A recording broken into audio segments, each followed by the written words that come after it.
Welcome to a second fiction viewer reading for The Sixth Seal 2, The Keys of Ruin, for the Freespace Port here on Paladin Gaming.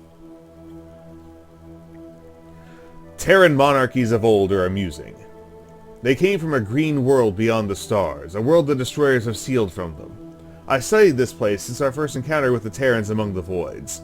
Such a flourishing realm of wonders. I remember the days when we dreamed about this place with Tinmu. He was always so hopeful that our differences can be put aside and that one day we will form a great, flourishing alliance with Terran kind, sharing wisdom, experience, technology, and art. It fills my heart with sorrow that he never lived to see those days.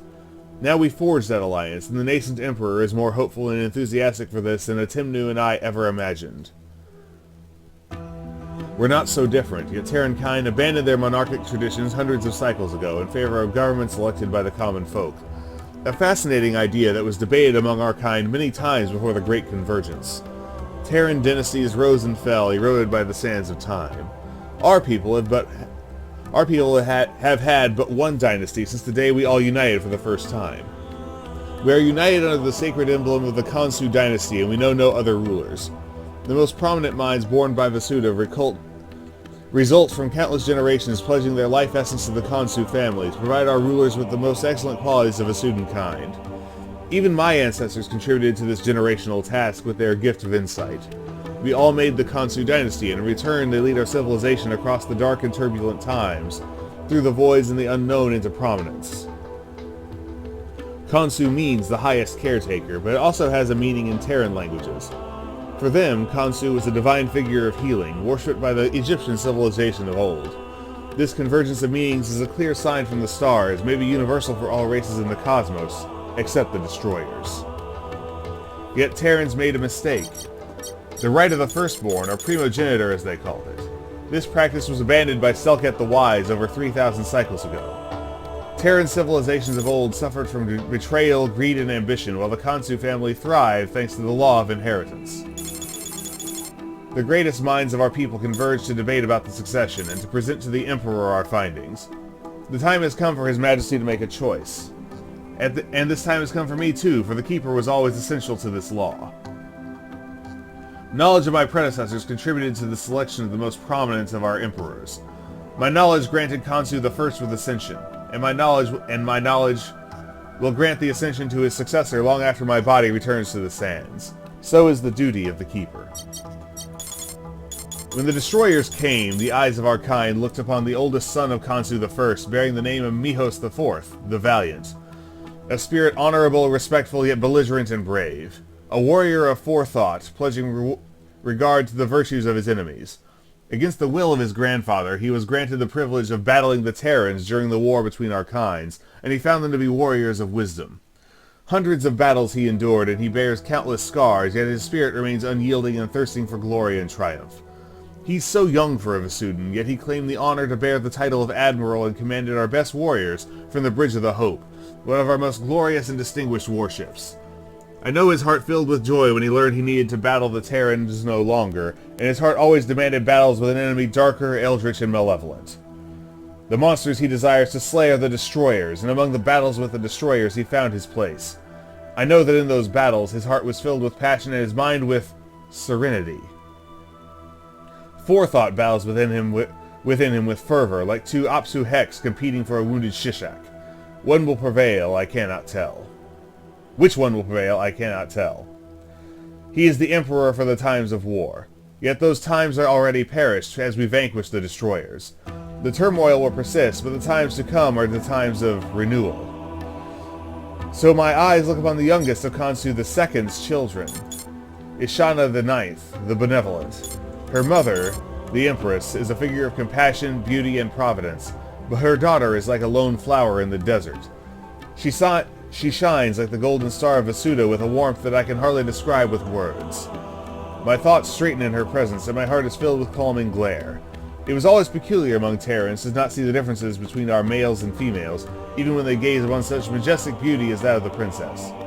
My friend, the one that calls himself von Kettler, showed me poets from Terra of old, bearing the names of Hafez and Rumi. Subtle, discreet, and flowing were the words they wove. Even their names awake the familiar, as if born on Vasuda. She is a ray of the divine light, a mirror polished by love's hand. The moon takes lessons from the shine of her cheek, and the sun blushes to see her glance so meek. Maybe they praise beauty of Terran women, or maybe they describe visions of the princess that one day will be born from the deserts under the golden sun. As she walks upon the terrace of the imperial palace in Aldebaran, the crowd cheers her with love, passion, and adoration. I know that if she could, she would share her love with every Vasudan in the voids, even those claimed by the lies of the Black Omen and other apocrypha. That much love she has in her heart, but such nature comes at a price. She is abundant with wisdom and insight, but her soft skin hides a soul so vulnerable I know that her heart quickly fills with despair in the times of dark. I remember her turning hollow and cold when the destroyers rained death and destruction upon our homeworld. When Mihos fought the impossible battle, she desired to be sealed alone with her grief, consumed by the helplessness. She is the Empress for the times of renewal, but she is also the Empress for the times of peace. We vanquish the destroyers, but our kind will know no peace for many cycles. So my eyes gaze upon another, the only one who does not claim the right of succession. Amonet the Fourth, the Wise. Most of us approach him as they would approach a hermit in deep meditation. Amonet has not the mind of an emperor, but of a scholar, philosopher, and a mystic. His mind eternally revolves around concepts, questions, dilemmas, patterns, schemes, and systems. A born analyst, like me, I like the man, as von Kettler described him.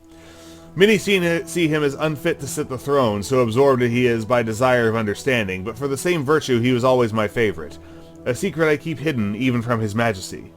Amonet is different from most of us. An outsider, an individualist, a thinker of a free mind, a seer of many perspectives, including those that many would find blasphemous. The Emperor is unwilling to make him ascend, but I dare to disagree. Amonet is a born keeper, but perhaps the stars have woven his destiny otherwise. His sight sees through the stone... I'm sorry. The gray on black is hard. His sight sees through the stone walls and sees the weaknesses in the design. He sees every part of a contraption's workings and acknowledges their purpose, even if the contraption was unknown to him before. He sees the desert as a whole, but I feel that he can see every single grain of sand and describe each one with adjectives of all poems ever written by all artists of Vasuda. He sees Terrans and acknowledges the subtle systems of connections governing their minds. He sees our empire as it really is, comprehending its complexity both from the perspective of a single Vasudan and an emperor on the throne. He didn't look for answers among the stars for the desolation of our homeworld. He wants to comprehend those who destroyed it and find a way to oppose them. He is the Emperor for the times of change. When I look upon the stars toward all cosmic horizons, I see nothing but changes coming. I know that my judgment is that of the Keeper, yet I cannot resist the favor I bestow upon Amonet. My heart whispers to me that I have made my choice. Even if Amonet once approached the Radamant, the self-proclaimed prophet of Omen, the arch-heretic, the one who stood behind the first shot fired by the light heretics upon their brethren, those loyal Vasudans who reject the lies of the Black Omen. I asked the prince's intention, afraid that the Black Omen had deluded him. Yet his answer was, I pursued knowledge, Great Keeper. The knowledge about the Black Omen? I asked with apprehension. No, Great Keeper, he answered. The knowledge about those whose coming the Black Omen foretold. As the Keeper of Secrets, I know this desire well. Some answers should remain beyond the reach of even His Majesty. Those secrets I keep, for those are too dangerous for the mind of an emperor. This is my burden and mine alone. But Amonet has discipline, and this may enable him to overcome the desire to search for answers forbidden, and the comprehension to bear the burden of those answers, just as I do. He needs my guidance, mine alone.